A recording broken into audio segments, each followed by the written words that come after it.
ang mga kwento ng pag-ibig, kwento ng buhay at kwento ng pag-asa dito sa Barangay Love Stories. Love Stories.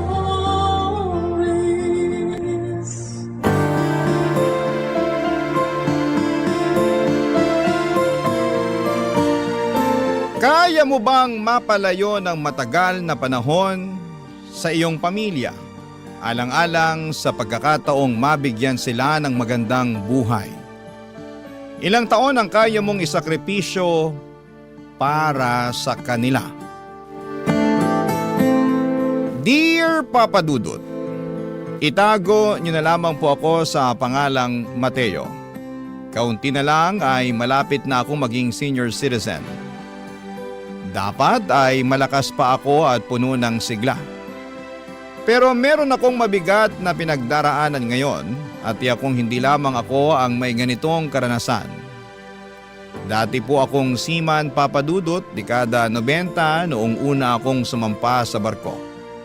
Meron na kaming 2 anak noon ng asawa kong si Teresa. Mahirap kasi ang buhay namin noon at hindi sapat. Ang kinikita ko bilang isang mekaniko. Kaya gumawa ako ng paraan para makasampa ng barko kahit mababa lamang ang posisyon. Kaya lang, Papa Dudut, napakahirap pala ng buhay ng isang manlalayag. Mahirap ang mapalayo sa aking mag-iina. Ako pa naman yung tipong hindi mapalagay kapag malayo sa akin ang asawa ko. Lalo na at siya lamang ang kasakasama ng aming mga anak. Kaya naman isang desisyon ang agad kong pinagpaalam sa aking asawang si Teresa, Papa Dudut.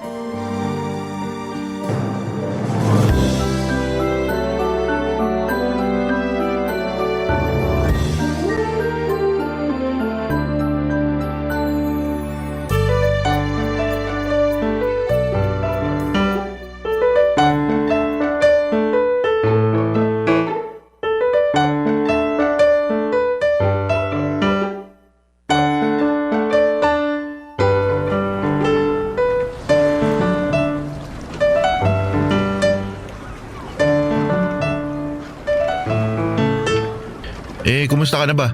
Ayos nga lang ako. Tinanong mo na ako niyan kanina Pasensya na. Namimiss lang kasi kita Ako rin naman.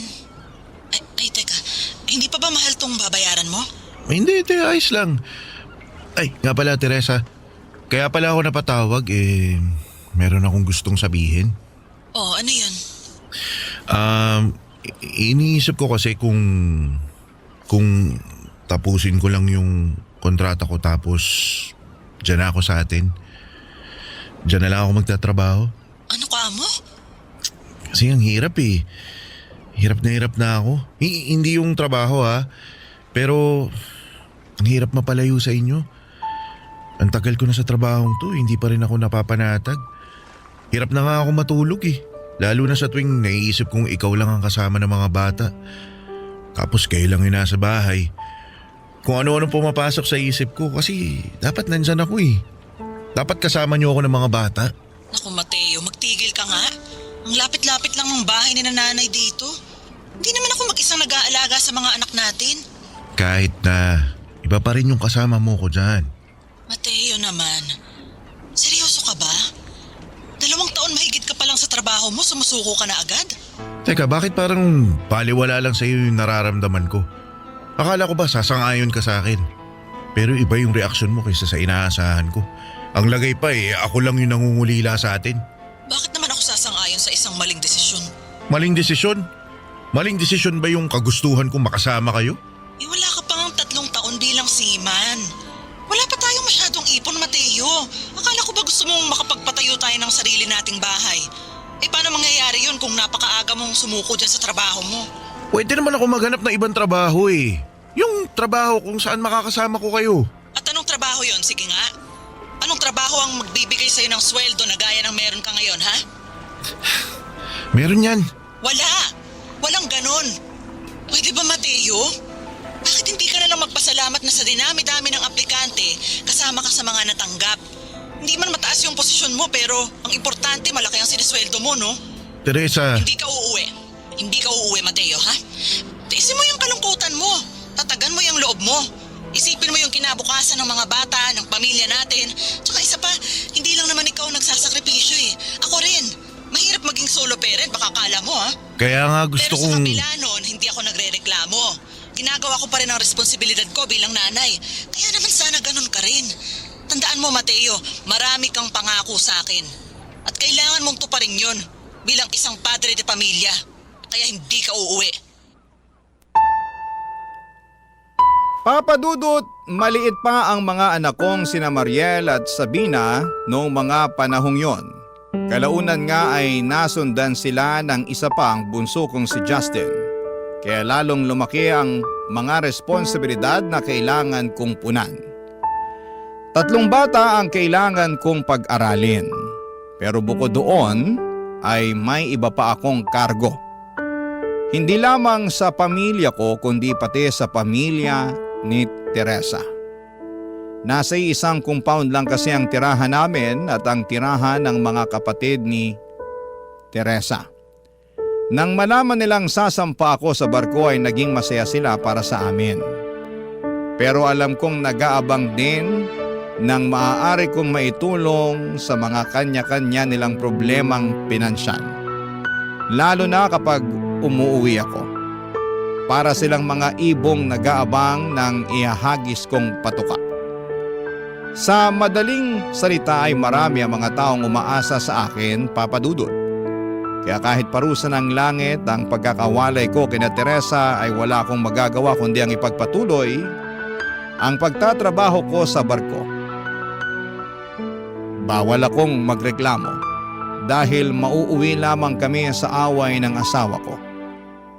Lumipas ang panahon, hindi ko na namalayang higit 2 dekada na pala na naglalayag ako, Papa Dudut.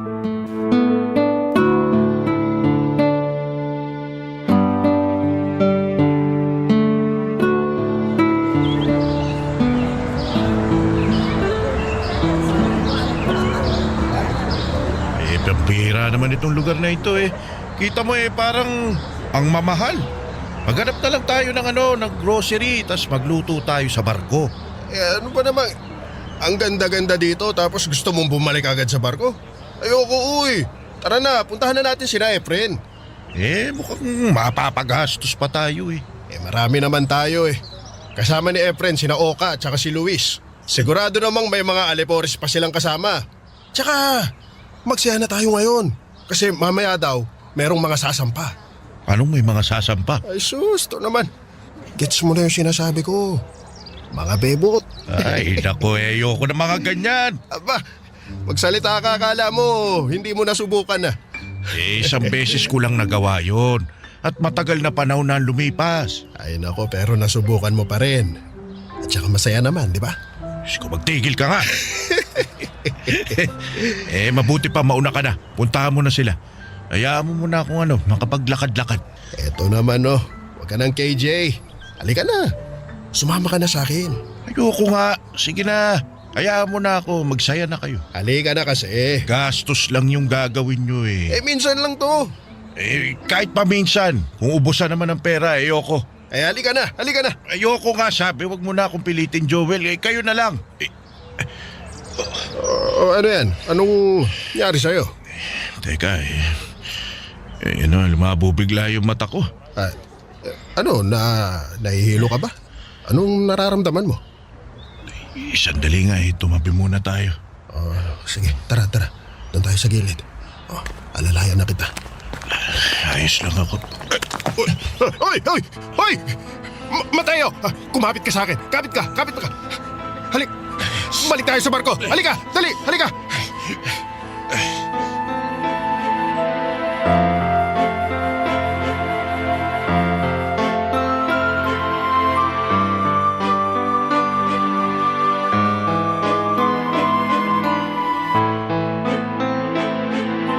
Alam na ba to na misis mo? Alam ba niya na sinabihan kang hindi na pwedeng magpatuloy dito dahil dyan sa sakit mo sa puso? Hindi pa eh. Pambihira, kailan mo balak sabihin? Sa susunod na linggo ka na uuwi, di ba? Pagdaog natin ang Hong Kong, lilipad ka na pauwi ng Pinas. Dapat sabihan mo na asawa mo. Ewan ko ba? Hindi ko alam kung sasabihin ko pa ba o susurpresahin ko na lang. Sabihin mo, Mateo. Para malaman nila na may sakit ka at maalagaan ka nilang mabuti. Tsaka alam mo, ano rin yan yung... ano ba tawag doon? Yung blessing in disguise. Yan. Ano ka ba paano naman naging blessing ang pagkakaroon ng sakit? Ganito yan, pre. Ibig sabihin lang nun, umuwi ka na raw sa inyo. Masyado ka nang matagal na nagtatrabaho. Oras naman daw para makasama mo yung pamilya mo. At ma-enjoy mo naman yung mga pinaghirapan mo, May ipon ka naman, pehado. Oo, pero Joel, may 3 taon pa yung loan namin sa bangko Nagpagawa kami ng bahay, di ba? Damay pati yung mga kapatid ni Teresa. Hindi kakasya yung ipon ko para bayaran yung mga yun. Teka, matatanda ng mga anak mo. May mga trabaho na rin. Pasalo mo na sa kanila. Hindi naman pwede yung ganun, Joel. Para 3 taon lang Siyempre may mga sarili silang gusto sa buhay. Hindi ko pwedeng ipatong bigla sa kanila yung responsibilidad Sa pagbabayad ng bahay na sila naman ang nakatira. Responsibilidad ko na yon bilang ama. Na may sakit at posibleng mamatay kapag hindi nagamot. Ayoko maging pabigat, Joel. Ay nako, masuunahin mo pa bang isipin ang abalang ibibigay mo sa mga anak mo? Katunayan, hindi nga pagiging pabigat ang matatawag sa gagawin mo Dahil tatay ka nila. Hindi ba, Matik? Dapat tulungan ka nila. Sa lagay, sila lang makikinabang sa'yo. Ikaw, hindi ka pwedeng makinabang sa kanila. Bawi-bawi din, Mateo. Magkaiba tayo ng pananaw sa buhay at sa pamilya, Joel. Pero iisa lang ang katotohanan, Mateo. Tatay ka at mga anak mo sila. Pamilya kayo. Sino-sino ba dapat ang nagtutulungan? Hindi ba dapat kayo rin?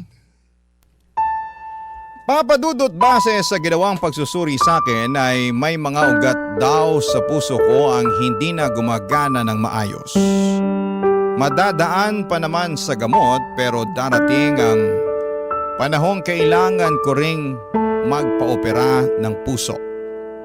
Sa madaling salita ay hindi na ako fit to work base na rin sa batayan ng kumpanya.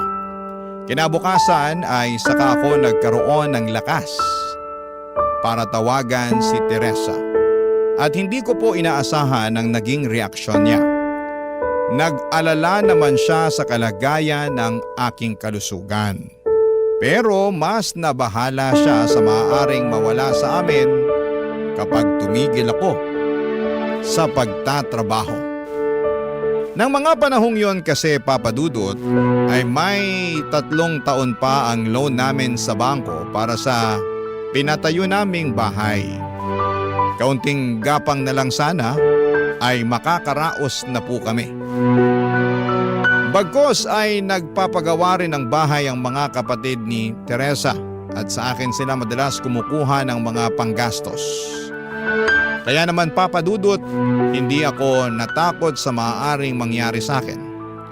Mas natakot ako sa maaaring madismaya dahil hindi ko na sila mapagsisilbihan gaya ng dati. Barangay Love Stories. Barangay Love Stories. Papadudot, October 2023 nang umuwi ako sa Pilipinas. Aminin ko na takot akong makita ang pamilya ko. Kasi sa totoo lang ay hindi ko masyadong kilala ang pag-uugali ng mga anak ko. Hindi ko alam kung paano sila pakikitunguhan ng maayos. Lalo na ngayong permanente na nila akong makakasama sa bahay. Dati kasi halos 1 buwan lang akong nagbabakasyon at halos 1 buwan lang dahil agad akong pinababalik ni Teresa sa trabaho. At tama nga ang aking hinala, hindi naging mainit ang pagtanggap sa akin ng pamilya ko. Maliban kay Justin, walang bahid ng excitement ang pagsalubong nila sa akin. Isang tanong, isang sagot lang ang mga anak kong sina Mariel at Sabina. Kaya nga unang araw ko pa lamang sa Pinas ay parang gusto ko na lamang bumalik sa paglalayag, Papa Dudut.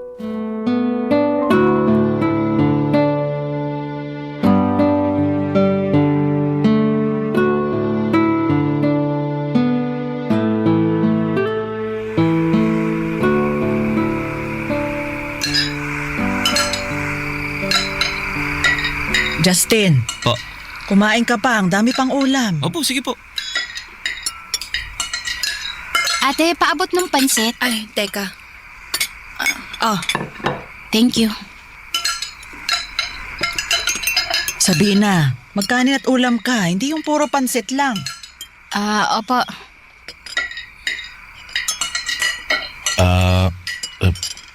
Kumusta mga trabaho nyo? Mariel, Sabina. Ayos naman po. Ayos lang din, tay.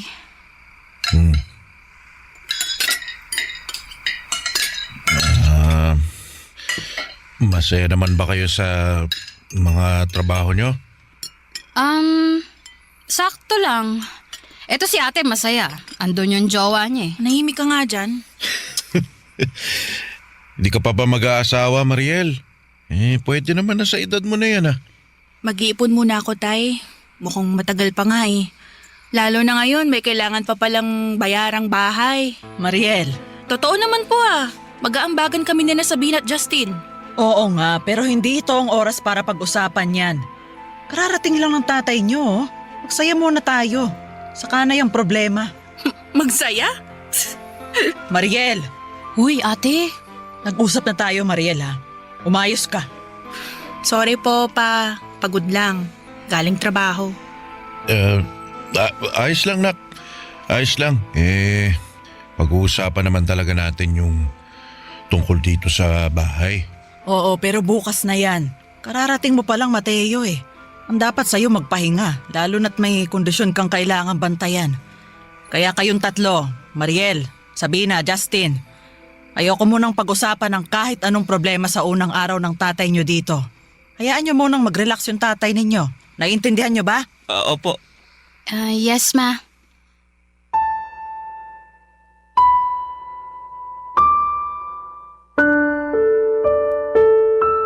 Papa Dudut, mga matatanda na ang mga anak ko. May kanya-kanya na silang mga trabaho, may nobyo na nga ang panganay ko. Meron na rin silang mga plano sa buhay. Kaya alam kong maliban kay Justin, masama ang loob nila sa biglaang responsibilidad na kailangan nilang saluhin.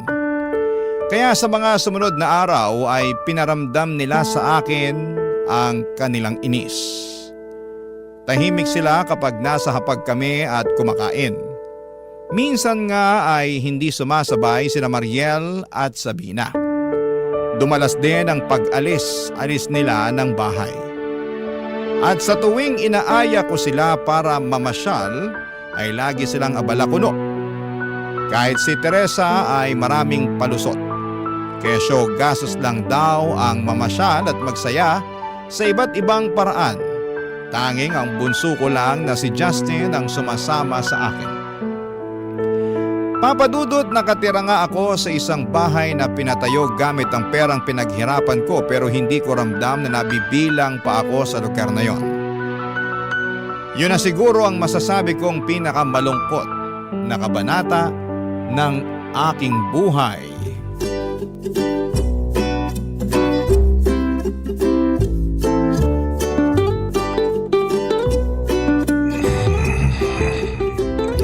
Oy, Justin, nakakarami ka na. Ako naman. Tapos mo ako na. Sinong may request dyan? Bakit ba ang ingay-ingay? Manahimik ka nga. Di ka naman Kita na nagpapahinga yung tao eh. Oy, Justin, paabot na Sino ba yung mga yon? Bakit ang ingay-ingay nila? Everyone. Sandali nga. Is dedicated sa mga minahal. Pero konti lang. Ginawa, pero hindi inasama. Turo ako ng leksyon tong mga ulupong na to. Hoy! Hoy! Tay? Bakit ang ingay-ingay nyo? Kita nang natutulog ako eh. Nagawa nyo pa talaga mag-videoke this oras na ng gabi. Tay? Wala na kayong pakundangan. Mga walang galang. Hindi nyo na inisip na may tao nagpapahinga. Mga makasarili. Tay, tayo minahon kayo. Paano ko iinahon eh? Sumusobra na kayo. Nananadya ata kayo eh. Kala nyo hindi ko kayo napapansin? Kung ano ginagawa nyo para lang itaboy ako? Bakit? Gusto nyo ba umalis na lang ako sa pamamahay na to? Ha? Tay, ano po bang sinasabi nyo? Eh, wag mo akong hawakan! Tay! Lana, nababaliw na. Ano sabi mo? Ano mo ikaw, Mariel? Namumuro ka na sa akin, ha? O, ano ginagawa ko sa'yo? Alam ko may galit ka sa akin. Bakit? Dahil sinalo nyo ang pagbabayad nitong bahay? Kaya ano? Pasimple nyo akong ginagantihan? Iniinis nyo ako? Nababaliw ka na! Ano sinabi mo? Tay! Ay, anong nangyayari dito, ha? Bakit kayo nag-aaway? Nay, si tatay nagbabaliw-baliwan na naman. Mateo, ano bang nangyayari, ha? Nagtanong ka pa kasama ka rin nila. Ano? Anong kasama? Yung mga walang yamong anak. Nagbibidyoke pagkalakas-lakas. Nananadya yata dahil alam nagpapahinga ako. Ano ka mo? Bidyoke? Oo, pati yan si Sabina. Naku, makatili sa mikropono eh. Tay, huminahon na po kayo. Tigilan mo nga kakasabi sa akin yung minahon. Justin, ikuha mo ng tubig ang tatay mo, dali. Opo. Mateo, umupo ka muna, ha? Huminga ka ng maayos. Bang, Kailangan mong huminahon. pagsabihan mo yung mga anak mo, ha? Mateo, hindi nag-iingay ang mga bata. Tingnan mo ang paligid mo. Nasaan ang video kung sinasabi mo, ha? Nagbibidyoke nga. Yang si Sabina pa yung naabutan ko may hawak ng mikropono eh. Mateo, wala si Sabina dito. Nasa trabaho pa siya. Ano nasa trabaho eh? Narinig Tingnan ko. mo nga. Tumingin ka sa paligid mo. Nasaan si Sabina? Wala. Wala. Wala rin yung videoking sinasabi mo. Nakapatay nga yung TV, oh. Sina Mariel at Justin lang ang nandito. Ito, nagbabalot sila ng mga regalo para dun sa reunion natin yan sa Pasko. Mateo, baka naman nananaginip ka lang. Baka maluwag na tornilyo. Mariel! Kung bakit kasi hindi na lang bumalik sa barko eh. Tama na yan. Tumigil ka na. Bahala nga kayo dyan.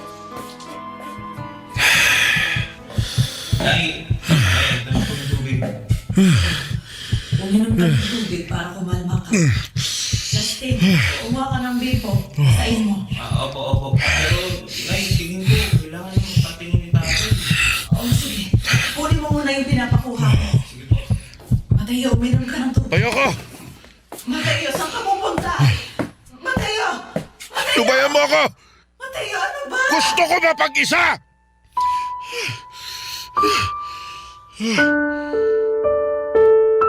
Papadudot ng mga panahong yon ay may mga kakaibang nangyayari sa akin. Para ba akong nababaliw? May mga nakikita at naririnig ako na hindi naman pala totoo. Para akong minumulto na hindi maipaliwanag. Sa isip ko noon ay maaaring dala ito ng matinding stress dahil sa mga pinagdadaanan ko. Minsan naman ay hindi ko makontrol ang emosyon ko. Kapag naiinis ako ay nauuwi yon sa matinding galit. Nagiging paladabog ako at minsan ay bigla na lamang akong magtataas ng boses. At namamalayan ko na lamang ang mga nagawa ko kapag tapos na. Dahilan para lalong lumayo ang loob sa akin ni Mariel at Sabina. At syempre, kampi sa kanila ang kanilang ina. Papadudot, hindi ko alam kung paano kami umabot ng pamilya ko sa ganong sitwasyon. Akala ko ay naging mabuting tatay ako sa kanila bilang naibigay ko naman sa kanila ang mga pangangailangan nila. Pero ngayon, nawala na akong ambag ay tila nalimutan na nila ang mga naging sakripisyo ko para sa kanila. Sa loob ng mahabang panahon, papadudot. Barangay Love Stories. Barangay Love Stories. Papadudot, pagsapit ng Disyembre, nagkaroon na naman ng kaunting pagbabago. Hindi na isang tanong, isang sagot sina Mariel at Sabina. Nagagawa na nilang makipagkwentuhan sa akin pero mabilisan lang. Hindi pa rin sila nakikipag-bonding sa akin gaya ng isang normal na tatay at mga anak. Hindi rin nila inaasikaso ang kalusugan ko at binibilan ako ni Teresa ng gamot pero iniiwasan niya ang usapin tungkol sa posibilidad na maoperahan ako. Alam kong takot siya sa mga gastusin, Papa Dudut. Kaya naman tinanggap ko na lamang ang aking sitwasyon. Bahala na ang Diyos. Kung magiging maayos pa ang pakikitungo nila sa akin. Tatahimik na lamang ako para hindi na makadagdag pa sa kanilang mga iisipin. Hanggang isang araw, kumakain kami ng tanghalian nang bigla namin mapag-usapan ng mga kamag-anak naming dadalo sa Pasko. At isa sa mga kamag-anak namin ay tulad kong matagal nang nagtatrabaho sa malayong lugar. Kaya lang nagloko ito at nagkaroon ng anak sa ibang babae.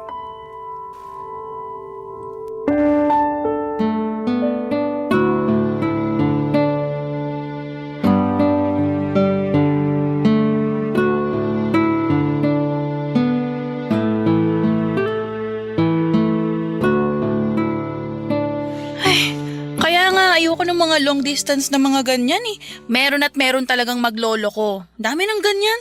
Tapos ang idadahilan kalungkutan na parang kala mo, absuelto na siya pag yun ang ginamit na palusot mong abnormal. Buti na lang si tatay matino. Di natin sure. Oh my God! Tay! Tanong lang, faithful ka ba kay nanay? Wala ka bang naging kabit o kafling sa barko? Lalo na sa linya ng trabaho niyo ha, tagal-tagal yung nasa barko. Kayo-kayo lang ng mga katrabaho mo doon. Wala ka bang katrabahong malandi? Sabina, ano ba naman tanong yan? Curious lang, ma. Ano, tay? Uy, be honest, tay, ha? Kahit yung mga yung mga one night stand lang, wala? Na-carry mong magtagal nang di kasama si nanay? Hoy, Sabina! Mga lumalabas sa bibig mo, hindi na maganda ha? Nay, chill! Chill ka dyan. Ayoko ng mga ganyang usapan. Normal lang naman ang ganun. Ano ka mo, tay? Normal? Bakit? Nagawa niyo ba, tay? Nagloko na ba kayo? May naging kabit kayo? O one time, big time lang? Lo si ate Abnoy. Isang beses lang naman. Oh my God. Sabi mo, Mateo? Matagal na yon. Di ko na nga matandaan yung itsura ng babae. Mateo! Matagal na yun, Teresa. Wala lang yun. Ibig mong sabihin, niloko mo nga ako? Niloko mo ako, Mateo? Teresa, wala akong kabit. Nililinaw ko lang. Bayarang babae lang siya. Walang hiya ka! Ang kapal ng mukha mong langlahin lang yung babae! Pinatulan mo pa rin siya! Nanay! Hayaan niyo si nanay! Huwag mong sasabihin isang beses lang yon. Kung nagawa mo na, malamang kaya mong ulit-ulitin. Kaya Mateo, umamin ka na ha? Ilang beses mo na nagawa yon ha? Ilang beses ka nang tumikim ng iba? Sigurado ka mga bayarang babae lang sila? O baka naman may pangalawang pamilya ka na! Ay, uminahon po kayo. Ginawa ko ang lahat, Mateo! Tapos ganito lang ang igaganti mo sa akin? Kung ikaw, pagod sa pagtatrabaho, pas ako rin! Hindi lang ikaw ang nagsakripisyo! Akala mo ba madali magpalaki ng 3 bata mag-isa? Hindi! Hindi mo alam dahil hindi mo naman sila naalagaan! Tapos, ang lakas ng loob mong mambabae! Teresa, isang beses lang yun. Nakainom lang ako. Nangungulila ako sa'yo nun. Kaya sumiping ka sa iba, ganon? Bakit? Makikita mo ba kami ng mga anak mo kapag may kinama ka? Malungkot lang ako nun. Ay, sabi na eh. Gusto ko lang nakayakap. Nang katabi sa kama kahit isang beses lang. Nakakaawa ka naman pala, ano? Kawawa ka naman, wala kang kayakap. Hiyang-hiya naman ako sa'yo, napakababoy mo! Teresa, kung ikaw yung nasa lugar ko, baka magawa mo rin ang nagawa ko.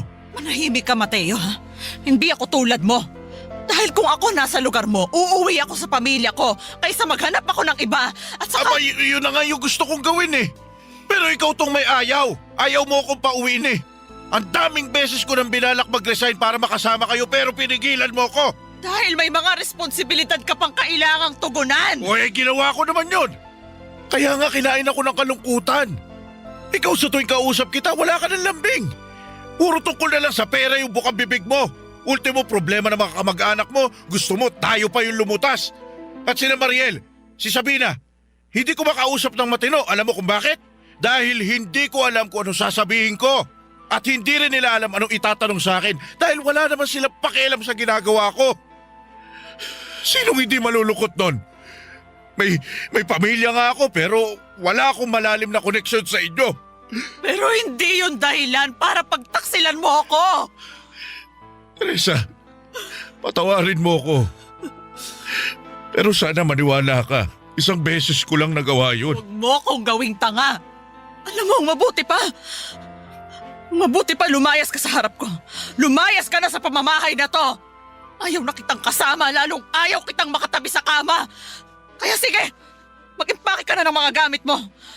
Maghanap ka ng ibang matutulugan. Doon ka magpakargo sa mga babae mo. Total naman, magiging pabigat ka na sa pamilyang ito. Papadudot, sabi nga nila, nahuhuli sa bibig ang isda. Wala sa loob ko ang ginawa kong pag-amin. Natural na lang na lumabas ito sa aking bibig na parang wala lang. Kaya naman laking gulat ko nang biglang magwala si Teresa.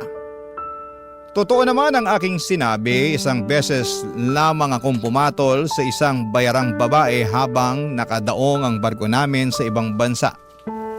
Totoo ring ginawa ko lamang yon dala ng matinding kalungkutan.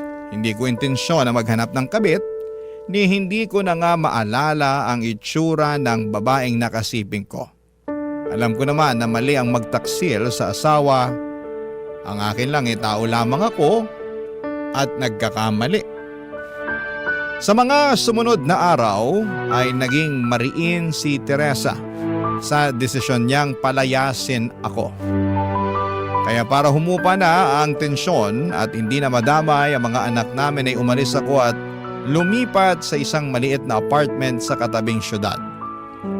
Hindi ko inakalang kung kailan permanente ko nang makakasama ang pamilya ko ay saka naman nila ako itataboy na parang aso. Alam kong may kasalanan ako, pero sapat ba yon para tuluyan na nila akong itakwil bilang padre di pamilya? Hanggang sa sumapit ang besperas ng Pasko ng taong 2023. Laking gulat ko nang biglang dumating sa apartment ko ang bunso kong si Justin Papadudut.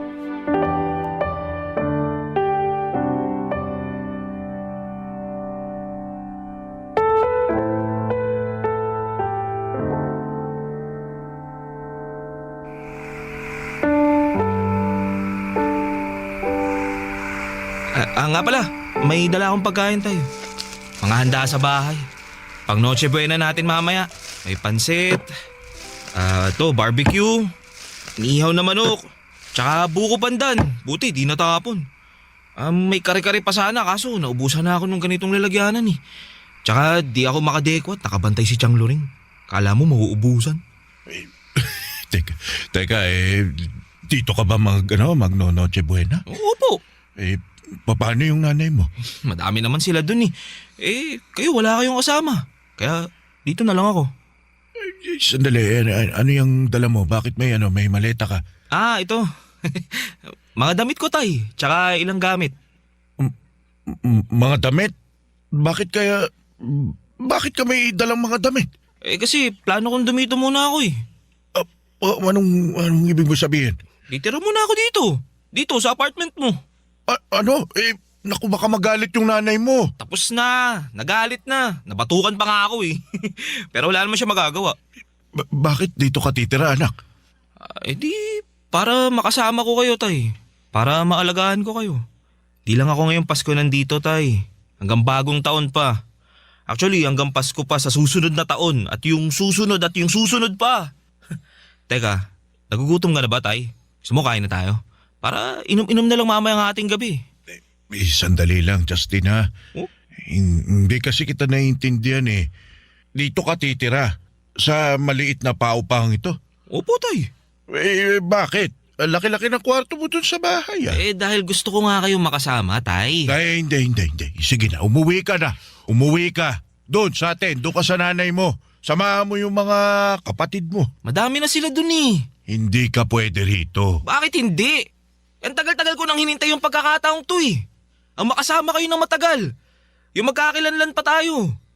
Tay, pinanganak na ako't lahat-lahat. Nasa barko na kayo eh. Minsan sa 1 taon ko lang kayo makasama.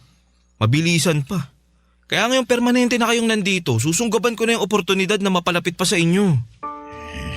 Pero anak, alam mo naman yung sitwasyon natin eh. Tay, alam ko pong may problema kayo ni nanay. Pero tsaka namang pansamantala lang yun. Ang importante, tay, may kasama kayo ngayong Pasko. Kung hindi pa kaya ni nanay at ni ate patawarin kayo, pues iba ako. Kasi parehas lang tayo, tay. Parehas lang tayo nangungulila. Ikaw sa pamilya mo. Ako naman sa tatay ko. Kaya huwag niyo na pong questionin kung bakit ako nandito, tay. Ang mahalaga, malaman niyo na hindi kayo nag-iisa at meron pa rin nagmamahal sa inyo. Sa kabila ng inyong pagkakasala. Papa Dudut, abot langit talaga ang tuwa ko nang makita ko si Justin. Mangiyak-ngiyak ako sa sobrang saya. Masyado kasing nakatuon ang atensyon ko kina Teresa, Mariel at Sabina o yung mga taong may galit sa akin. Hindi ko napansin na may isa nga palang tao na sabik na makasama ako. At laking pasasalamat ko talaga sa Diyos dahil hindi ako mag-isang magdiriwang ng Kapaskuhan. Kasama ko ang anak kong tanggap ang lahat sa akin. Papa Dudut, hindi pa rito natatapos ang kwento ng aming pamilya. Marami pa kaming mga pagsubok na mga pinagdaanan. Pero dalangin ko para sa inyong mga tagapakinig, naway wala sa kanila ang mag-isa ngayong Pasko. Kung malayo man kayo sa inyong pamilya o kaya ay may hidwaan gaya ng sa amin, ay alalahanin nyo na meron pa ring mga tao na nagmamahal sa inyo. Hanapin pa rin ang mga biyaya ng Diyos kahit na maliit na bagay sa halip na magpakalunod sa matinding kalungkutan. Hanggang dito na lamang po muna ang aking kwento. Sana'y subaybayan niyo po ang mga sumunod na nangyari sa aking kwento. Maraming salamat po sa pakikinig at maligayang Pasko mga kabarangay. Ang inyong kapuso at kabarangay forever, Mateo. Anong say mo sa Barangay Love Stories na ito? Pagkwentuhan natin sa comment section yan. Ang mga kwento ng pag-ibig, kwento ng buhay at kwento ng pag-asa dito sa Barangay Love Stories. Love Stories.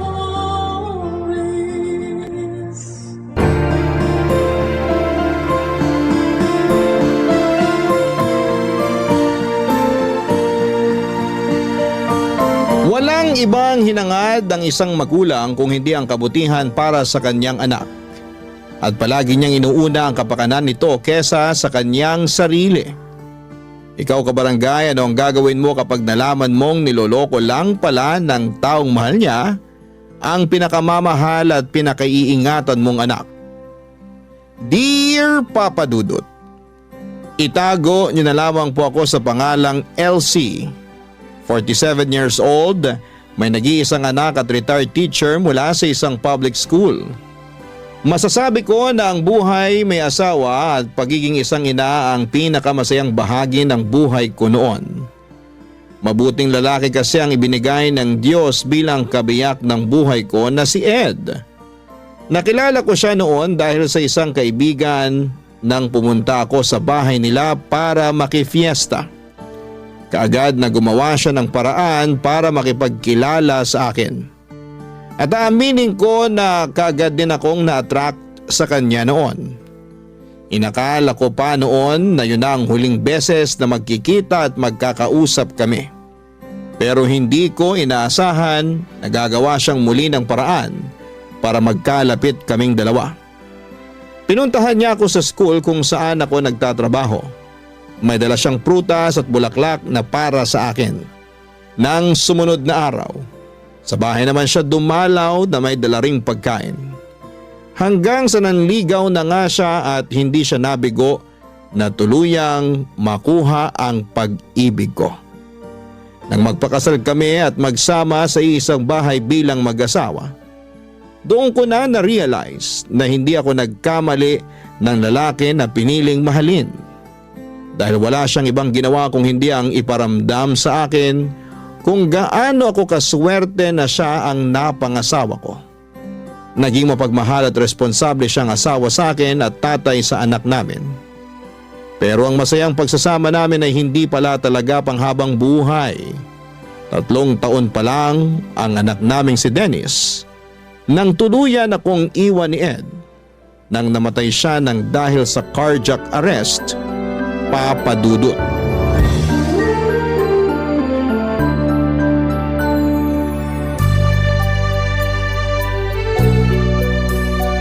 Ay, grabe. Nakakapagod maglaba kapag ganitong oras. Buti na lang hindi pa ganong mataas ang araw sa likod ng bahay. Hindi rin masyadong mainit habang naglalaba ako kanina. Ano kayang pwedeng maluto para sa tanghalian namin ni Dennis? Teka, anong naaamoy ko? Oh, ma, tapos na po kayong maglaba? Oo.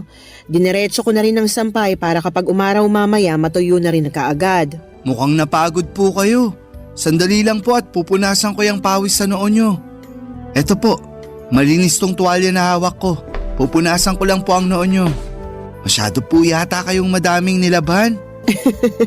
Hindi naman masyadong marami yon kasi nakapaglaban na rin ako nung nakaraang araw lang. Sabi ko naman kasi sa inyo, bumili na tayo ng washing machine para hindi na kayo napapagod sa paglalaba. Washing machine? Sus, makakasira lang ng mga damit natin yun. Pwede naman po na kahit mga pambahay na lang ang i-washing machine nyo. Tapos yung iba, kahit i-handwash nyo na lang kung gusto nyo po. Iha-handwash ko na lang para sigurado ako na malinis ang pagkakalaba ko sa lahat ng mga damit natin. Hindi pa masisira ang mga tela nun, lalo na yung mga pang-alis mo na damit. Akin na nga yung tuwalya at ako na rin magpupunas sa pawis ko. Balikan mo na yung niluluto mo at baka masunog pa yun. Ay, sige po ma. Papatayin ko na rin yung apoy sa kalan. Kasi luto na rin naman po yung karne ng manok doon. Maupo na rin po kayo kasi nakapaghain na rin po ako ng para sa tanghalian natin.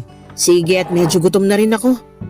Ano palang niluto mo na ulam? Ang paborito nyo pong binakol, ma.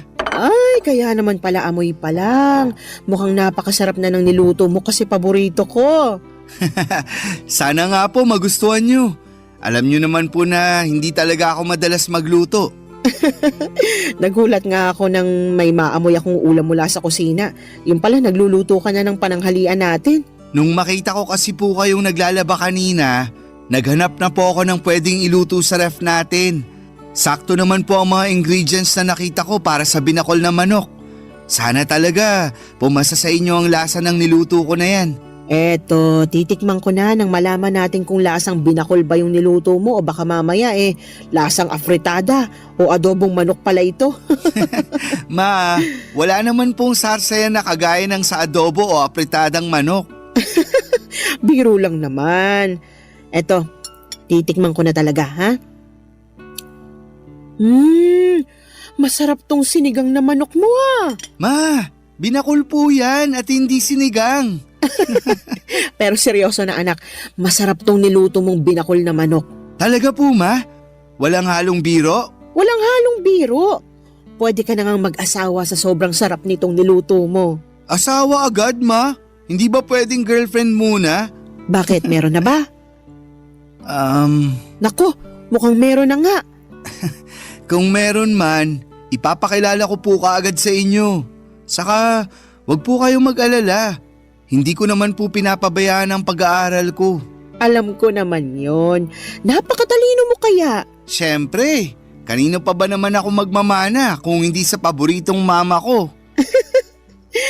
Para namang may iba ka pang mama, ha. Kumain na nga tayo habang mainit pa tong masarap na binakol na niluto mo. Papa Dudut, simple lang naman ang naging buhay ng pamilya namin noong nabubuhay pa ang asawa ko.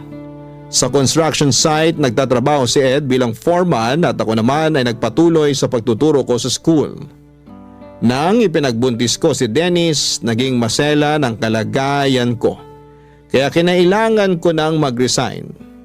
Gusto ko na rin sanang bumalik sa pagtatrabaho noong nakapanganak ako, pero nakiusap si Ed na mag-focus na lamang daw sana ako sa pag-aalaga ng anak namin. Pinagbigyan ko naman siya kasi nangako siya.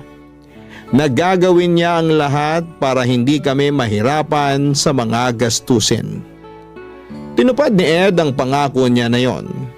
Kaya madalas siyang mag-overtime para madagdagan ang kinikita niya sa trabaho. At alam nyo, sa totoo lang, may bahagi ng sarili ko ang hanggang ngayon nagigilty pa rin dahil pakiramdam ko. Masyado kong iniasa lahat ng responsibilidad sa asawa ko. At yun ang naging dahilan para maaga niya kaming iwanan ng anak ko.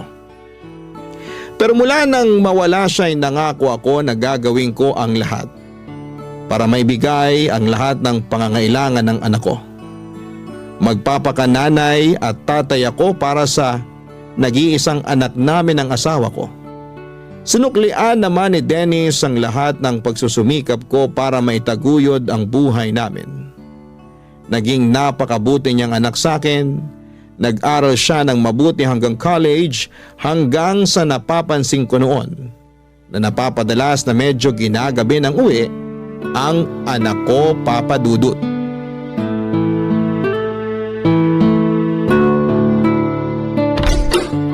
Mukhang hindi pa nakakauwi si Dennis dito sa bahay ah. Mabuksan na nga ang ilaw dito sa sala at nang makaupo muna ako sa sofa.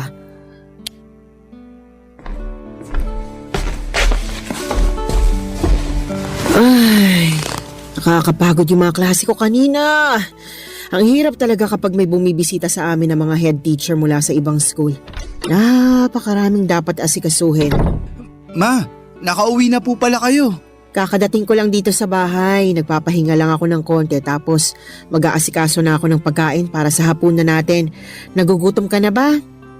Hindi pa naman po. Uupo na lang din po muna ako dito sa sofa. Gusto mo bang buksan natin ang TV?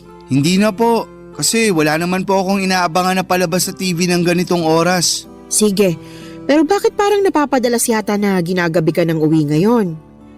May inaasikaso lang po ako. Tungkol ba yan sa introduction ng research paper ninyo? Hindi po, ma. Baka napapadalas na masyadong pagsama mo sa gimikan ng mga kaibigan mo ha? At napapabayaan mo ng pag-aaral mo. Wala namang problema sa akin kung kanino ka pa bumarkada basta hindi makakaapekto sa pag-aaral mo. Hindi po ako gumigimik. Kasi wala rin naman po akong hilig sa paglalakwatsa o pagtambay sa kung saan-saan.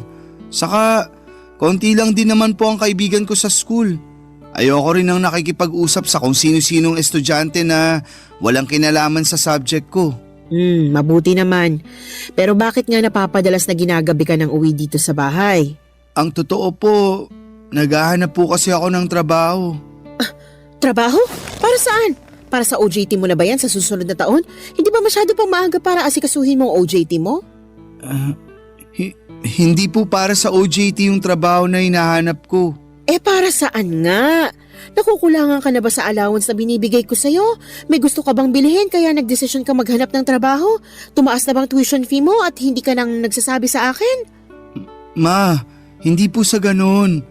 Hindi naman po kulang yung ibinibigay nyo na allowance sa akin. Madalas nga po na sobra pa. Wala rin po akong gustong bilhin na kahit na ano. At hindi rin po nagtaas ang tuition fee namin. Ang totoo, naghahanap po ako ng trabaho kasi plano ko na pong huminto sa pag-aaral ko. Ano? Anong sabi mo, Dennis? Nagbibiro ka lang, di ba? Pinaprank mo lang ako kaya sinasabi mo yan ngayon. Hindi po ako nagbibiro at mas lalong hindi ko po kayo pinaprank. Seryoso po ako sa sinabi ko na hihinto na ako sa pag-aaral. Pero bakit nga? Anong pumasok sa isip mo basta ka nalang gumawa ng ganyang klaseng desisyon?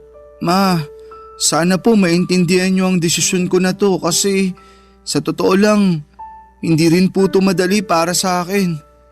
Mas lalong hindi madali para sa akin yung sinasabi mo.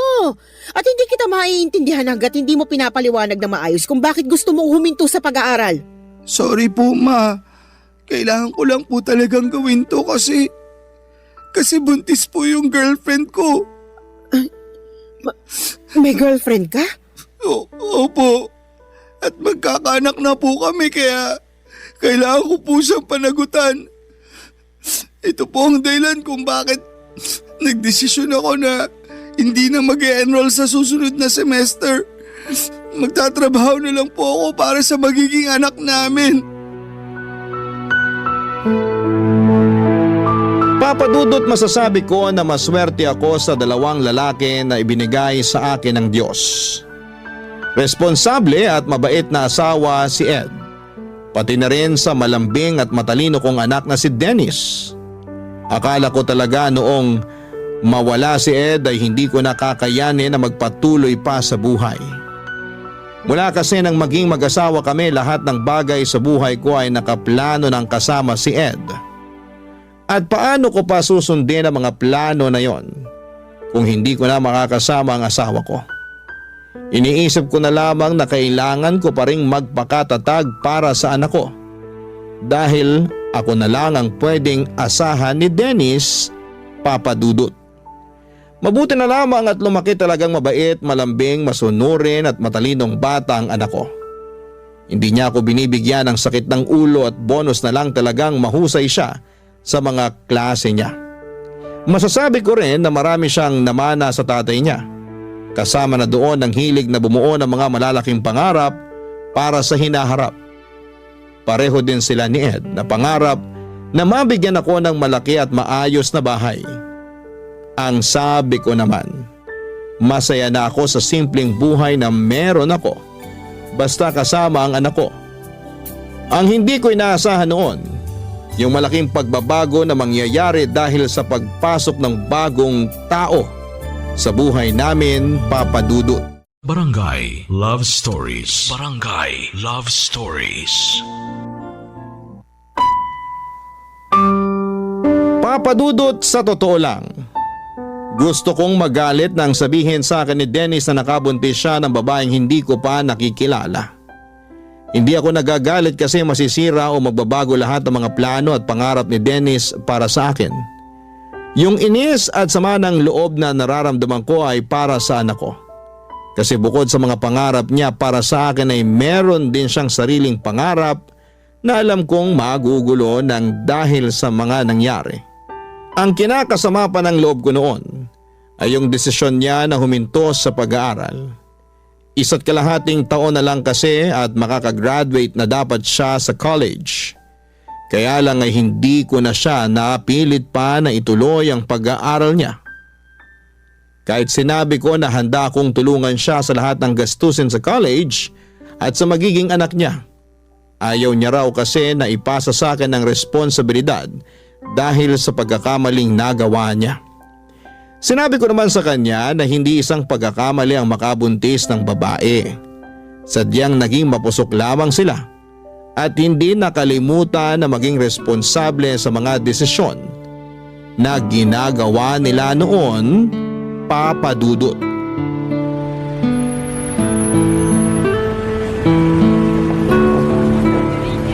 Malapit na tayo sa bahay namin, Kyla.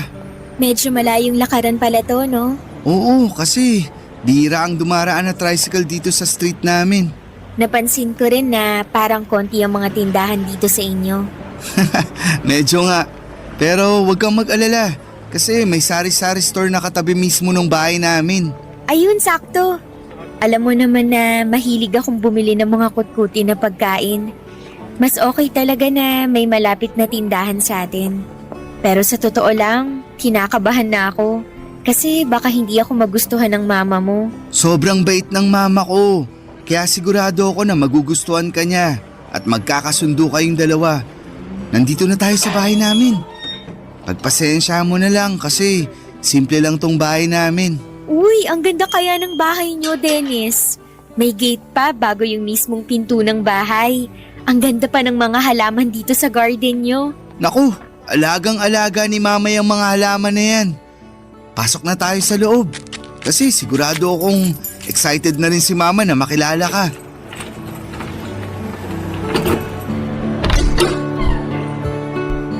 Ma, nandito na po kami ni Kyla. Mabuti naman at dumating na kayo. Sakto kasi kalalabas ko lang ng juice at turon dito sa sala para sa merienda natin. Tamang-tama po pala talaga ang dating namin. Oo, mainit-init pa nga yung turon na niluto ko. Ay, ma, si Kyla nga po pala, girlfriend ko. Kyla, si Mama. Magandang hapon po, ma'am. Anong ma'am? Mama ako ni Dennis at hindi ako teacher sa bahay na ito. Mama na lang din ang itawag mo sa akin kasi hindi magtatagal. Magiging manugang na rin naman kita. Sige po, ma. Sabi sa'yo, mabait si Mama. At maganda pa, parang ikaw. Oo nga. Maganda talaga ang mama mo, lalo na sa personal. Magaling ka talaga pumili ng girlfriend na ipapakilala sa akin, Dennis. Maupo na muna kayo sa sofa nang makapagmerienda na tayo. Alam nyo ma, kanina pa kinakabahan tong si Kyla. Kasi ang sabi niya, baka taray-tarayin nyo raw siya. Uy, wala akong sinabing baka tarayan ako ng mama mo, Dennis. Pero totoo namang kinakabahan ka kanina, di ba? Kahit naman hanggang ngayon, kinakabahan pa rin ako. Ito kasi yung unang pagkakataon na makikilala ko ang mama mo. Huwag kang mag-alala, Kyla. Basta mahal ng anak ko, mahal ko na rin. Pero matanong ko lang, saan ba kayo nagkakilala ni Dennis? Wala pa kasi siyang masyadong nakukwento sa akin tungkol sa'yo. Sa school din po kung saan nag-aaral si Dennis. Magkaklase kayo ng anak ko? Hindi ko po siya kaklase at matagal na rin po akong huminto sa pag-aaral. Hindi ka na pala nag-aaral. Opo ma, nakatungtong naman po ng first year college si Kyla noon. Pero nang mamatay ang mga magulang niya 3 years ago, tita na lang niya ang kasama niya. Doon po siya nagdesisyon na magtrabaho na lang. Ganun ba? Paano kayong nagkakilala sa school kung hindi naman pala siya estudyante doon? Nagtatrabaho po ako sa kantin sa loob ng university kung saan madalas na kumakain si Dennis. Doon po kami nagkakilala. Masipag pong magtrabaho si Kyla at yun talaga ang pinaka nagustuhan ko sa kanya. Alam ko po na hindi ko talaga siya naikwento sa inyo noon. Pero mabuting tao po si Kyla at mahal na mahal ko po siya. Kaya sana po okay lang sa inyo na dito muna kami tumira habang hindi pa siya nakakapanganak. Siyempre naman kasi bahay mo na rin to anak. Huwag kang mag-alala kasi maaasahan mong suporta ko sa lahat ng desisyon na gagawin mo. Lalo na kung para sa relasyon at magiging anak ninyo ni Kyla.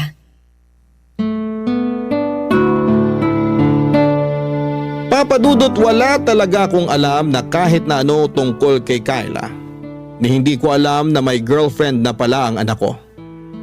Ang akala ko noon ay nakafocus siya sa pag-aaral niya, yun pala ay may ibang tao na siyang binibigyan ng atensyon, papadudot. Pero noong araw na nakilala ko naman si Kyla, ang naisip ko kaagad ay makakasundo ko siya dahil mukha siyang mabait na babae. Nalaman ko rin noon na halos 3 taon na pala ang tanda niya kay Dennis. Medyo halata nga yun nang unang beses ko siyang makita sa personal. Naisip ko pa nga na baka may ibang anak na siya dahil medyo malaki rin talaga ang katawan niya. Kahit 2 buwan pa lamang siyang buntis. Pasimple ko yon na tinanong kay Dennis sa paraan na hindi ko siya mau-offend. At sinabi naman niya na wala pang ibang anak si Kyla at sadyang may kalakihan lang din ang katawan nito, papadudot.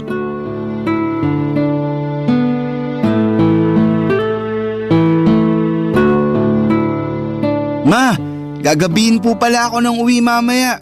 Huwag niyo na po akong hintayin ni Kyla na magapunan. Ipagtatabi na lang kita ng ulam para mabilis kong mainit pag uwi mo dito sa bahay. Bakit pala gagabihin ka ng uwi? Kulang po kasi kami ng waiter sa restaurant kaya kailangan namin magdagdag ng oras sa duty namin. Naku, sayang naman kasi balak ko pa namang magluto ng paborito mong igado na ulam para sa hapunan. Talaga? Ipagluluto mo ako ng paborito ko? Oo, kaya nga plano kong sumama mamalengke mamaya kay mama eh. Pwede mo pa rin namang iluto yung paborito ko, Kyla. Hindi na nga lang tayo sabay na makakapaghapunan kasi ayoko mapuyat ka sa paghihintay sa akin. O sige, pero siguraduhin mo na kakainin mo yung iluluto kong ulam ha?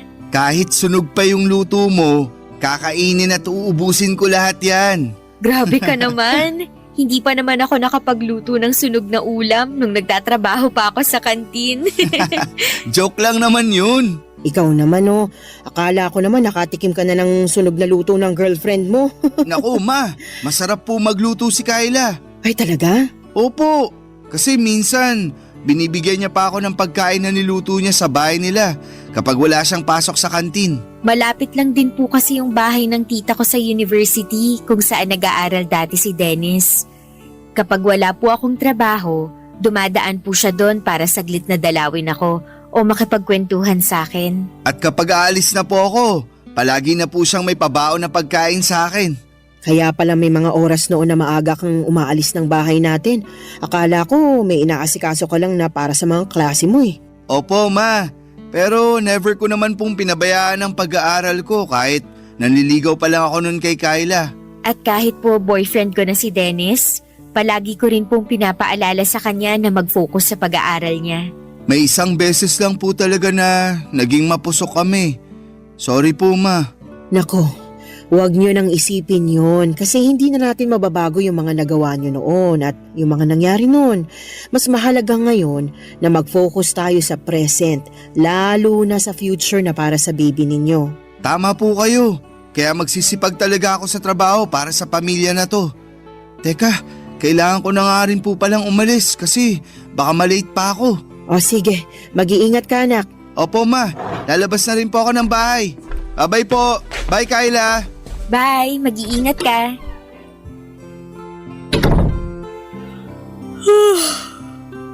Ang dami ko po palang nakain na pandesal at pansit.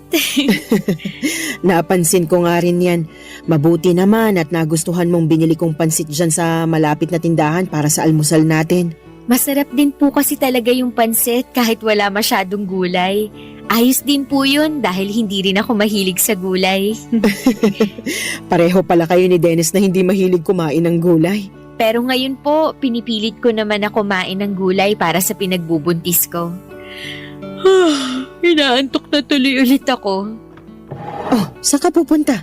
Papasok po muna ako sa kwarto namin ni Dennis. Akala ko sasamahan mo kung mamalengke. Naku ma, tinatamad na po ako lumabas ng bahay. Ah, ganun ba? Sige, ako na lang ang bibili ng mga sahog na gagamitin mo sa lulutuin mo mamaya. Kayo na lang din po siguro magluto mamaya. Hindi rin naman makakauwi ng maaga si Dennis. Sa ibang araw na lang po ako magluluto para sa kanya. Sige po, pasok po muna ako sa kwarto at nakakaramdam talaga ako ng antok.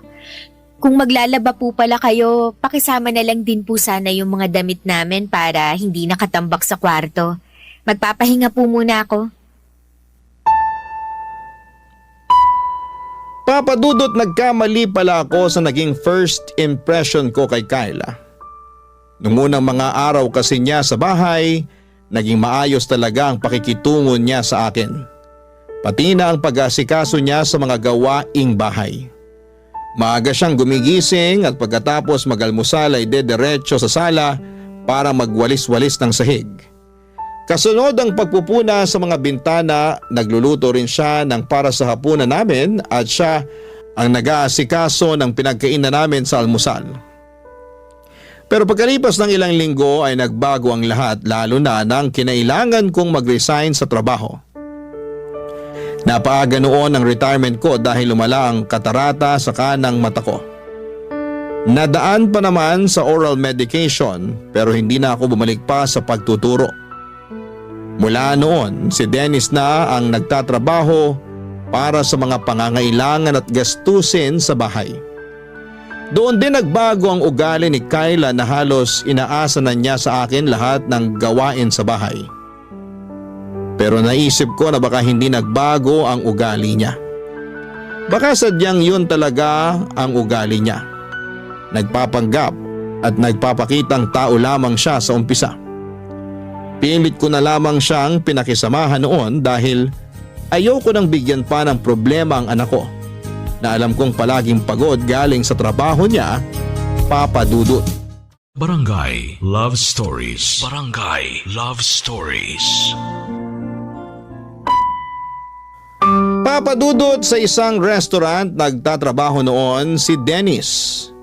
Dahil sa mga gamot na kailangan ko, mga vitamins ni Kyla at iba pang gastusin sa bahay, madalas na nag-o-overtime sa trabaho ang anak ko. Ayaw niya kasi nang nagigipit kami sa pera o panggastos sa bahay. Pinag-iipunan niya rin ang para sa panganganak ni Kyla at nabanggit niya rin na plano na niya itong pakasalan sa susunod na taon. Kaya pilit niyang ginagawa ang lahat para maibigay ang pangangailangan namin. Halos mahigit 10 oras siyang nagtatrabaho sa araw-araw. Naiinis pa ako kasi aalis si Dennis nang tulog pa si Kyla. Babangon lamang ito kapag kakain na. Magbabanyo o manonood ng TV tapos kapag uuwi na si Dennis, madalas natulog na ulit ito. Mabuti sana talaga kung may iba itong ginawa na medyo nakakapagod sa buong maghapon. Oo, buntis siya pero hindi ibig sabihin noon na hindi na siya pwedeng tumulong sa mga gawaing bahay. Hindi rin naman masela ng kalagayan niya kaya walang dahilan para maghapon lang siya na nakahiga sa kama o manood ng TV. Pero hinayaan ko lamang siya at walang kahit na anong narinig mula sa akin. Ang sabi ko baka kapag nanganak na si Kyla ay mas magiging maayos ang ugali niya. Pero naging malala ang lahat lalo na nang makunan si Kyla. Pagkalipas lamang ng ilang buwan, naging maayos na ang kalagayan nito pero mas naging tamad sa mga gawaing bahay, Papa Dudut.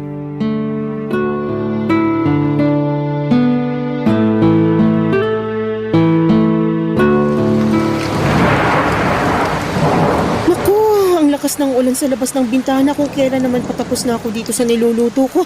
Mababasa pa yung mga nilaban ko kahapon. Mapakuha ko na nga lang muna yun kay Kyla. Kyla! Kyla! Pakisilong muna nga muna yung sinampay sa labas bago pa tuluyang mabasa ng ulan. Kyla! Naririnig mo ba ako? Ang sabi ko pakisilong muna yung mga sampay natin. Hindi ko na maiwan tong niluluto ko rito, Kyla. Sige po, Ma. Isisilong ko na po. Mabuti naman at lumabas na rin siya ng kwarto. Buong araw na lang siyang nakakulong doon at hindi man lang magwalis sa sala.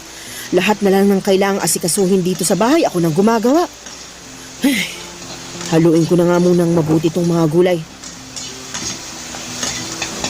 Ayan, mukhang ayos na itong niluluto ko rito. Mapatayin na ang apoy sa kalan at silipin ko muna si Kyla kung nagtitiklop na ba siya ng mga sinilong na damit. Kyla! Tinitiklop mo na ba yung mga sinilong mo mula sa labas? Ay teka, nasaan ang babaeng yun? At talagang iniwanan lang dito sa sofa yung mga damit na kinuha niya mula sa sampayan? Ay, mga basa pa yung iba sa mga ito. Tapos sinama na niya sa mga tuyong damit. Talaga namang magsisilong na lang ng mga damit, hindi pa inayos. Kailan mo ba aayusin ang mga kilos mo dito sa bahay na ito, Kyla? Bakit naman po hindi kayo kumakatok bago nyo binuksan yung pinto at pumasok dito sa kwarto namin? Bukas tong pinto ng kwarto nyo kaya hindi na ako kumatok. Eh bakit po kayo nandito? Mamaya pa naman po ako kakain ng tanghalian pagdating ni Dennis. Hindi kita pinuntahan dito para sabihing nakahain ng tanghalian mo sa lamesa. Hindi ba ang sabi ko sa'yo? Isilong mo yung mga sinampay sa labas dahil umuulan na. Opo, at sinunod ko po ang utos nyo na isilong ang mga sinampay. Nilagay ko na nga po lahat sa ibabaw ng sofa. Kaya ano pa po bang kinakainis nyo dyan? Ginawa ko naman po yung inuutos nyo sa akin. Ayun na nga eh!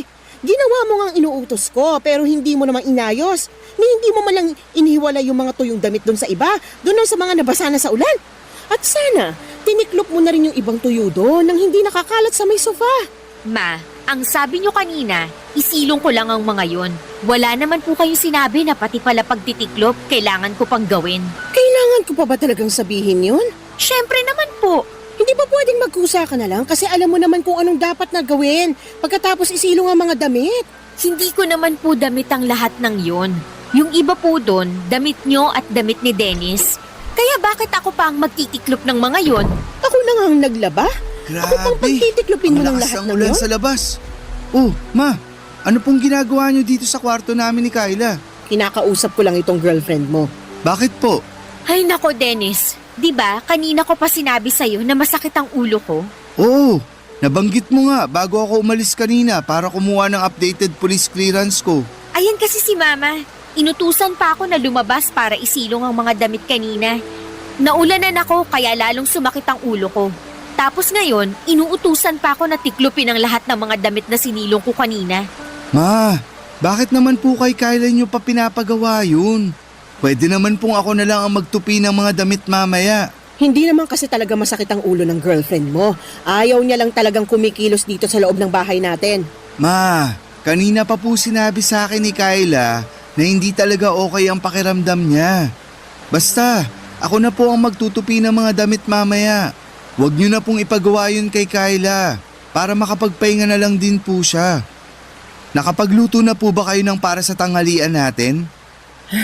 Oo, maghahain na ako para sabay-sabay na tayo makakain ng tanghalian. Papadudot, 7 buwan na ang ipinagbubuntis ni Kyla nang makunan siya dahil naging mahina ang puso ng baby niya. Grabe ang pagdadalamhati ng anak ko noon at halos 1 linggo ko siyang hindi makausap ng maayos.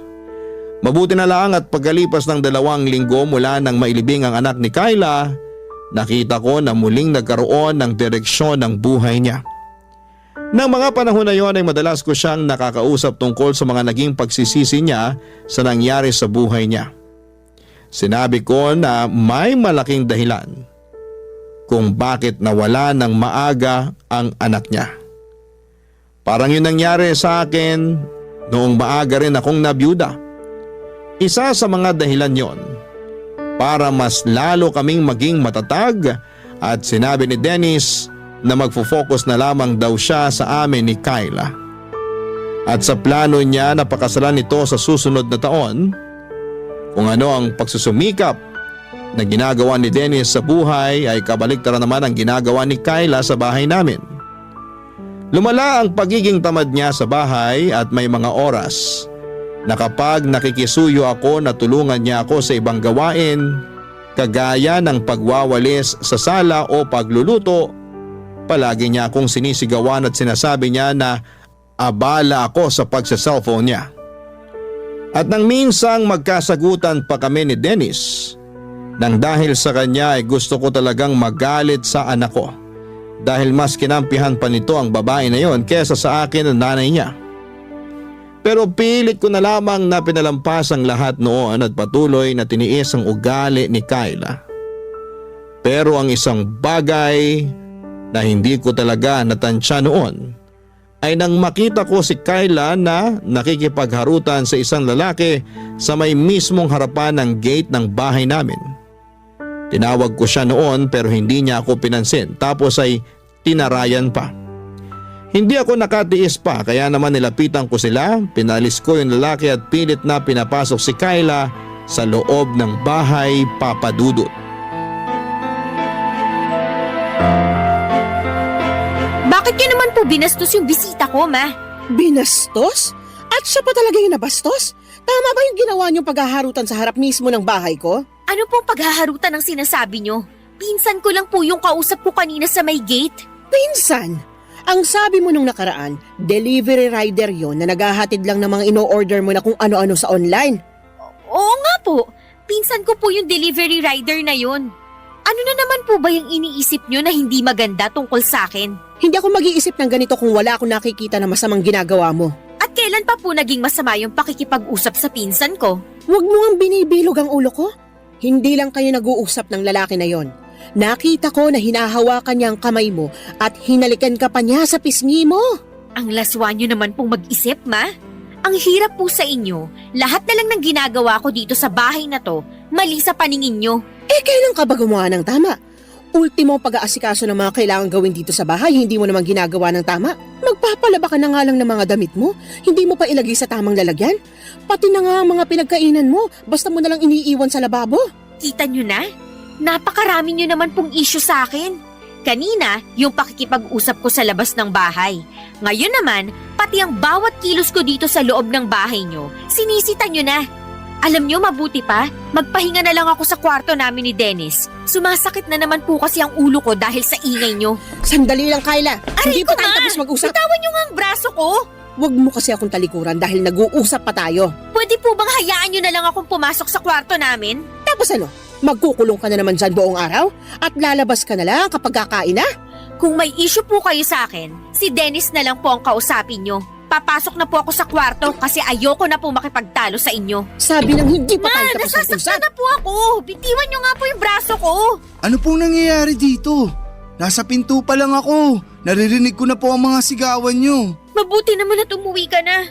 Si mama kasi, kanina pa ako sinisigawan. Tapos ang higpit pa ng hawak niya sa braso ko. Tingnan mo oh.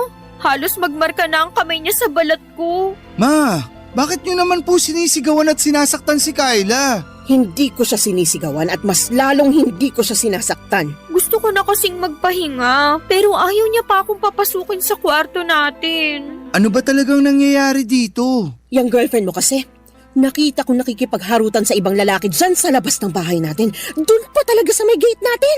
Kyla, ano tong sinasabi ni Mama? Hindi naman totoo yon. Hindi totoo? Kahit nakita ko na hinawakan niya ang kamay mo at hinalikan ka niya sa pisngi mo?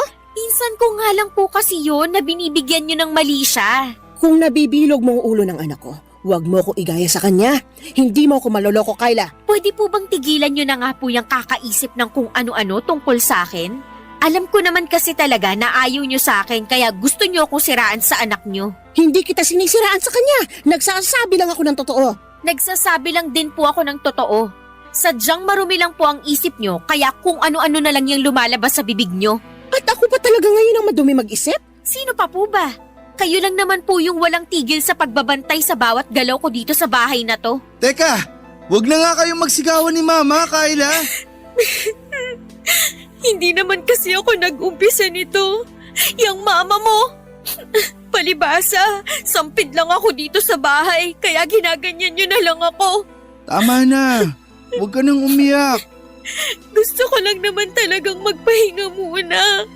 Pero ayaw niya akong papasukin sa kwarto natin. Palagi niya na lang binabantayan bawat kilos ko dito. Kulang na nga lang, pati paghinga ko dito sa loob ng bahay na to, bantayan niya. Tama na. Huwag ka nang umiyak. Sige na, pumasok ka na muna sa kwarto natin. Pero Dennis! Ma, mamaya na lang po tayo mag-usap. Gusto ko na lang din po sana munang magpahinga. Papa Dudut, matagal ko nang napapansin ang mga kakaibang kinikilos noon ni Kyla na pinagsasawalang bahala ko lang madalas. Kapag nakalis na si Dennis ng bahay papunta sa trabaho niya, maririnig ko na si Kyla sa loob ng kwarto nila na halos bumubulong na parang may kausap. Minsan nang nasilip ko siya sa loob ng kwarto nila. Nakita ko na may hawak siyang cellphone at nakangiti habang parang kinikilig sa kausap niya. Napapadalas din yung lalaki na kausap niya noon na pumunta sa may gate ng bahay namin. Nung unang nakita ko siya na kausap ni Kyla sa may gate ay nag-usisa ako at sinabi niya na nagdi-deliver lamang daw ito ng item na in-order niya online. Hanggang sa halos araw-araw na silang nagkakausap noon. May mga araw din noon na umalis siya sa bahay kapag nasa trabaho na si Dennis. At ang paalam niya ay pupunta siya sa isang kaibigan. Uuwi siya bago makauwi si Dennis sa bahay. Pero minsan papadudod. Naunang umuwi si Dennis sa kanya at nagtaka ang anak ko kung bakit wala si Kyla sa bahay. Hindi raw ito nagpaalam o nag-text sa kanya na aalis ng bahay. Ang sabi lang ni Kyla nang makauwi siya ay may dinadaw lamang itong kamag-anak kaya ginabi ng uwi. Pero iba na ang pakiramdam ko noon dahil nakita ko na noong magkausap sila ni Dennis. Hindi makatingin ng diretso sa kanya si Kyla. Hanggang sa nakita ko ang paghaharutan ni Kyla sa may gate at paghalikpan ng lalaki sa pisngi nito. Hindi ako pwedeng magkamali sa nakita ko at alam ko na hindi yon kamag-anak ni Kyla. Pero alam nyo yung mas masakit. Yung mas kinampihan at pinaniwalaan siya ng anak ko kesa sa akin. Wala akong ibang hinihiling noon kung hindi ang mapabuti ang anak ko at maging masaya siya. Sa kung sino man ang babaeng mapipili niyang mahalin. Kahit na hindi ko tanggap si Kyla, ay pinilit ko siyang pakisamahan. Pero ako pa ang lalabas na masama sa lahat. Pagkatapos ng pagtatalo namin na yon ay nag-decide si Dennis na umalis na sila ng bahay ni Kyla. Nangupahan sila sa hindi kalayuan mula sa bahay ko. At isang beses sa isang linggo ay dinadalaw na lamang ako ni Dennis sa bahay. Kapag dinadalaw ako ng anak ko ay iniiwasan namin na pag-usapan ang tungkol sa relasyon nila ni Kyla para hindi kami magtalo. Papa Dudut, ang dahilan talaga ng pagsulat ko ngayon ay para humingi ng payo sa kung ano ang dapat kong gawin. Sigurado kasi ako na niloloko ni Kyla ang anak ko pero ayaw naman akong paniwalaan ni Dennis. At ayoko na rin na mas lalo pang magulo ang relasyon namin ng anak ko. Kaya hindi na ako naglalakas loob na makialam sa relasyon nila. Ano bang dapat kong gawin para mamulat ang anak ko sa katotohanan na hindi karapat-dapat si Kyla para sa kanya? Sana'y matulungan ninyo ako sa problema kong ito, Papa Dudut. Ang inyong forever kapuso at kabarangay, LC. Barangay Love Stories. Barangay Love Stories. Nalilito pa rin sa life ang ating kabarangay. Ano kaya ang maipapayo mo sa kanya? Ibahagi mo yan sa ating comment section para mabasa rin niya. Nagustuhan ng iyong napakinggan? Ituloy yan via live stream sa www.gmanetwork.com/radio.